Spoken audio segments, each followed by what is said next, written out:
Imagine being betrayed by your own family, sold into slavery, and cast into a foreign land where everything you know is stripped away. How could someone who has fallen so low rise to become the most powerful person in a nation? Today, we dive into the story of Joseph, the man who turned pain into redemption and showed that when God has a plan, not even the worst nightmares can prevent dreams from coming true. Are you ready to discover how the impossible became reality? If this story is already touching your heart and you want to learn how Joseph faced each challenge, don't forget to subscribe to the channel and activate the notification bell. That way, you won't miss any details of this incredible journey of faith and perseverance. Joseph, Jacob's most beloved son, was a young man who seemed to live with his head in the clouds. His mind was filled with dreams that transported him to realities no one else could comprehend. One night, he had a dream that would echo through eternity. He saw himself in the field, tying bundles of grain. But that wasn't all. The bundles of his brothers bowed down to his, as if recognizing his superiority. This was just the beginning. Soon after, another even stranger dream came to him, where the sun, the moon, and 11 stars bowed in reverence to him. These visions, as powerful as they were mysterious, stirred conflicting feelings in Jacob's household. His brothers, already irritated by their father's favoritism, felt their envy burn even more. Joseph, unaware of the ominous signs in his own dreams, shared these visions with his family, perhaps not imagining what was to come. These dreams were like seeds planted in Joseph's heart, ready to sprout, but they also planted the seed of envy in the hearts of his brothers. The brilliance of Joseph's dreams cast a heavy shadow over his brothers. The envy that burned in their hearts turned into a cruel and relentless decision. Tired of hearing about their younger brother's grand visions, Joseph's brothers began to plot a way to get rid of him. Initially, the plan was simple and dark: kill him and be done with the one who seemed destined to surpass them. But as they discussed, a new idea emerged, laden with irony. Instead of staining their hands with their own brother's blood, why not profit from his misfortune? Joseph, the dreamer, would be sold as a slave. That way, they could not only rid themselves of the nuisance, but also earn a few silver coins. Without mercy, they cast Joseph into a cistern, cold and dark, a foreshadowing of the bleak future that awaited him. What did Joseph think as he listened to his brothers discuss his fate from inside that pit? The echo of his cries, muffled by the earth and the indifference of his brothers, couldn't touch their hardened hearts. When a caravan of Ishmaelite merchants appeared on the horizon, Joseph's fate was sealed. He was pulled from the cistern, not to be saved, but to be sold. And so Joseph, the young man with grand dreams, was taken to Egypt as a mere slave. Far from his homeland, unaware of what awaited him, he began to walk a path full of twists and surprises. When Joseph arrived in Egypt, it was as if all the promises of his dreams had been erased. From being a beloved son, he became just a number, the property of another man. However, life has its ironies, and the flame of Joseph's destiny, which seemed to have been extinguished, began to flicker once more, though faintly. Purchased by Potiphar, a high-ranking official of Pharaoh, Joseph entered a new reality where nothing was his, not even his freedom. But unlike what many would do in his situation, Joseph did not allow bitterness to take hold of his heart. He worked with such diligence and dedication that he quickly earned Potiphar's trust. It was as if, even under the worst conditions, Joseph found a way to flourish. Potiphar, seeing that everything Joseph touched prospered, put him in charge of all his affairs and possessions. In a short time, the young Hebrew, once sold as a slave, became the overseer of Potiphar's entire household. Joseph's prosperity in Potiphar's house was evident, and soon everyone noticed his importance. However, not everything was as it seemed. Joseph's success also attracted unwanted attention, particularly from Potiphar's wife, who began to desire the young man. And so, in the midst of his rise as an administrator, Joseph found himself facing a new dilemma, a challenge that involved not just his work, but also his honor and integrity. Potiphar's wife, captivated by Joseph's presence and virtue, began to harbor a burning desire for him. Day after day, she tried to seduce him, but Joseph, faithful to his principles and to his God, stood firm in his resistance. Each refusal, however, seemed only to intensify her obsession. The persistence of Potiphar's wife reached its climax one day when she, taking advantage of the absence of other servants, grabbed Joseph by his cloak, trying to force him to lie with her. In a desperate act of integrity, Joseph left his cloak in her hands and fled, not looking back. It was a moment of palpable tension, where Joseph's honor and loyalty were put to the test. But his flight did not end the problem. On the contrary, it set off a chain of events that would bring him back to the abyss. Humiliated and furious at being rejected, Potiphar's wife devised a cruel trap. With Joseph's cloak in her hands, she cried out for help, claiming that he had tried to assault her. When Potiphar arrived, he found his wife in tears, clutching Joseph's cloak as proof of the alleged attack. Without investigating further, driven by fury and disappointment, Potiphar ordered Joseph to be thrown into prison. And so, the one who had risen so high fell once again, plummeting into the depths of a dark prison. Once more, Joseph found himself in a desperate situation, but destiny had not yet finished its work. The darkness of the prison seemed to swallow everything around, but it could not extinguish the light that shone within Joseph. That somber place, where hopes were buried, became a new stage for the resilience of the young Hebrew. Even there, among criminals, Joseph did not lose his sense of purpose. He quickly stood out for his integrity and wisdom, to the point that the chief jailer entrusted him with the management of the other prisoners. It was in this setting that Joseph encountered two men whose faces bore the marks of anguish: the Pharaoh's cupbearer and baker. Both had been thrown into prison, and their distress was not solely due to their captivity, but also to disturbing dreams they had both experienced on the same night. Each of them, tormented by these nocturnal visions, was at a loss as to how to decipher their meanings. With the calmness that seemed to always accompany him, Joseph listened carefully to the descriptions of their dreams. The cupbearer dreamed of a vine that blossomed before him, whose grapes he squeezed into Pharaoh's cup.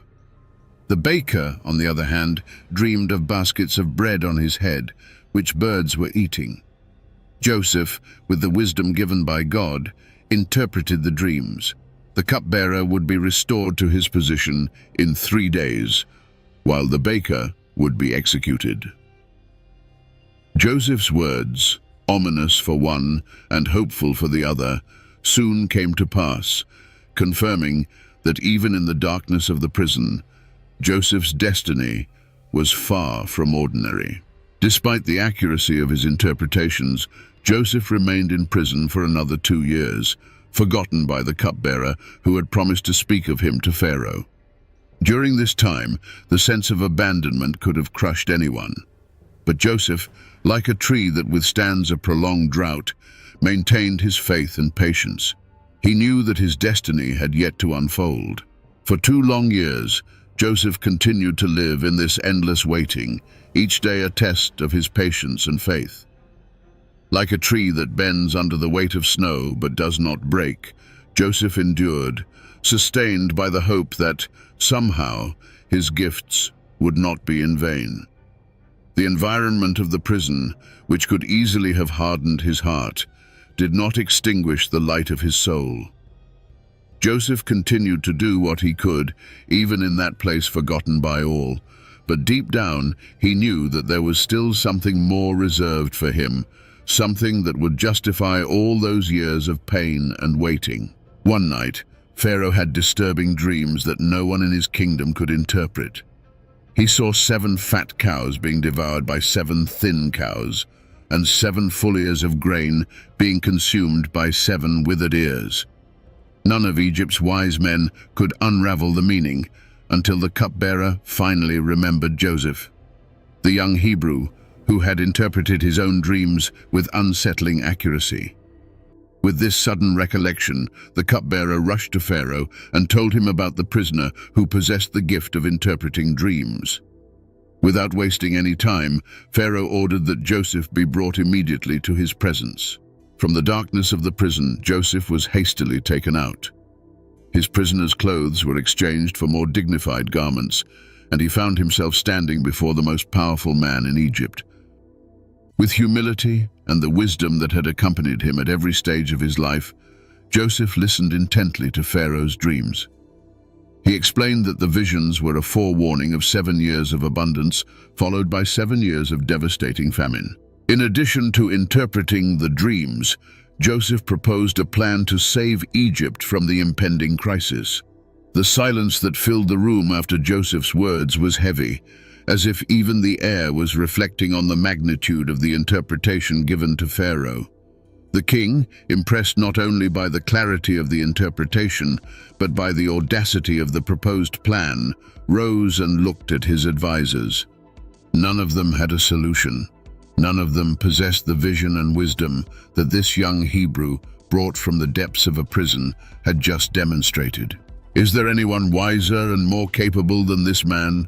Pharaoh asked aloud, his words echoing through the hall. There was no response. Everyone there knew that, in that moment, Joseph's destiny was being sealed in an unimaginable way. Impressed by his wisdom, Pharaoh appointed Joseph as governor, making him the second most powerful man in Egypt. Pharaoh took the signet ring from his finger and placed it on Joseph's hand. He dressed him in fine linen robes and put a gold chain around his neck, symbols of his newfound power. As Joseph began to fulfill his new role, the years of abundance arrived, just as he had predicted. He oversaw the collection and storage of grain, preparing Egypt for the difficult times ahead. The years of plenty passed like a sigh, and soon the famine began to stretch its claws over the entire land. The relentless hunger spared neither the most prosperous kingdoms around Egypt. And so, word of the grain reserves in the lands of the Nile spread like wildfire, attracting crowds in search of survival. As the years went by, the famine spread across all lands, including Canaan, where Joseph's family lived. His brothers, unaware of Joseph's fate, went to Egypt in search of food. When they met Joseph, now a man of power, they did not recognize him. Joseph, however, recognized them and decided to test their hearts to see if the same men who sold him for a few silver coins had changed. With a gaze that hid his true identity, Joseph accused them of being spies, instilling overwhelming fear in them. In desperation, they began to plead, recounting the story of their family, unaware that they were speaking to the very brother they had betrayed. Joseph listened to everything without revealing who he was. But each word from his brothers struck a deep chord in his heart. He ordered that one of them, Simeon, be held as a hostage while the others returned to Canaan with grain, but with one condition. To prove their honesty, they had to bring their youngest brother, Benjamin, when they returned. Joseph's brothers returned to Canaan with the sacks of grain, but the burden of what they had left behind was much heavier. Each of them carried a deep unease in their hearts, a guilt that seemed to resurface with renewed force. The memory of Joseph, the brother they had betrayed and sold, mingled with the fear of not being able to return to Egypt with Benjamin, the youngest, as Joseph had demanded. How could they face old Jacob and convince him to let the son he loved so much go to an unknown land? When they arrived home, they told their father everything that had happened. Upon hearing that Simeon was imprisoned and that Benjamin needed to be taken to Egypt, Jacob felt his heart break once more. "You have deprived me of my children. Joseph is no more, Simeon is no more, and now you want to take Benjamin," he exclaimed, refusing to let his youngest son go. But the cruel and relentless hunger soon made itself felt again. Time passed, and the food reserves began to run out. The brothers knew there was no other choice but to return to Egypt, and this time they had to take Benjamin with them. Judah, showing newfound maturity, offered himself as a guarantee, promising Jacob that he would protect Benjamin with his own life. Reluctantly and with a heavy heart, Jacob finally relented, sending his sons back to Egypt with gifts for the governor, hoping to appease the powerful man who held Simeon captive. When the brothers arrived in Egypt again, Joseph was waiting for them. Seeing Benjamin among them filled Joseph's heart with conflicting emotions. He prepared a banquet for his brothers, still keeping his identity a secret, and watched closely as they sat down to eat. The banquet, prepared by Joseph, was marked by an atmosphere of tension and anticipation. The brothers sat at the table, amazed by the governor's hospitality, but still fearful of what the future held for them. Joseph, on the other hand, observed each of them carefully, especially Benjamin. The sight of his younger brother, protected by all, brought an unexpected warmth to his heart, but he still needed to be sure. Doubt about his brother's transformation drove him to create one final test.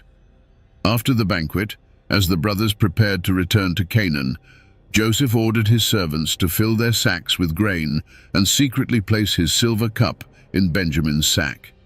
When they departed, Joseph sent his men after them, accusing them of theft.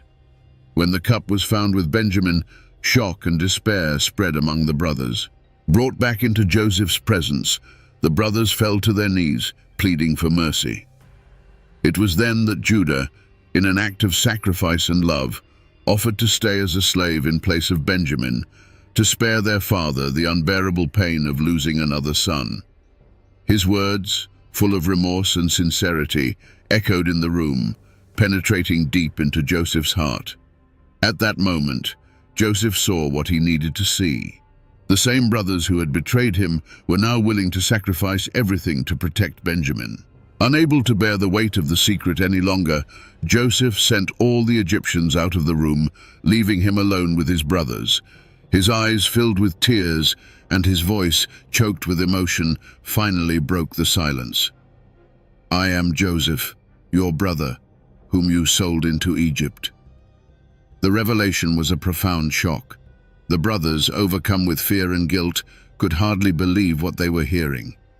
The powerful man before whom they trembled was the brother they had betrayed. The weight of their sins fell upon them like a storm, and all they could do was prostrate themselves, expecting the punishment they believed they deserved. But Joseph, with a heart overflowing with compassion, lifted them up.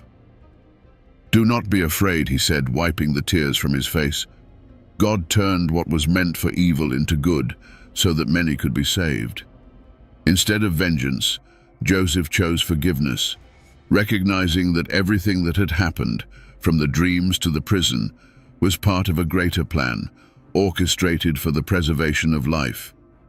He called for his father Jacob and the entire family to come and live in Egypt, in fertile lands, where they would be cared for and protected.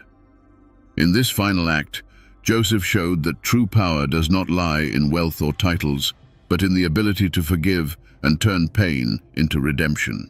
Joseph's story reminds us that even in the darkest moments, there is a greater purpose at work. Suffering and trials can be the paths God uses to shape our hearts and prepare us for something great.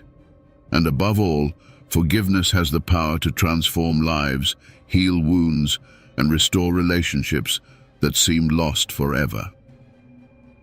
If you enjoyed Joseph's story and want to keep following other stories of faith and overcoming, don't forget to like this video and share it with your loved ones. And of course, subscribe to the channel so you don't miss any new content. Together, let's explore more powerful lessons from the Bible.